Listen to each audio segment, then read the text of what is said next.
I wanted to take a moment this morning to say a very heartfelt thank you very much for everybody for helping support our bands, barbecue, beers, and balding event held over the weekend.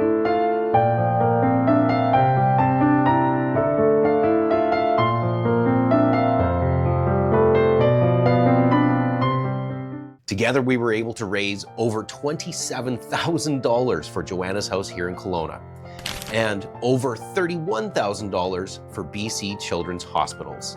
Thank you very much for all of your donations, and thank you so much for coming out and helping support the event. If you missed your chance to make donations, these foundations are accepting donations all year round. For information on that, have a look in our bio. Thanks again, and we'll see you again next year.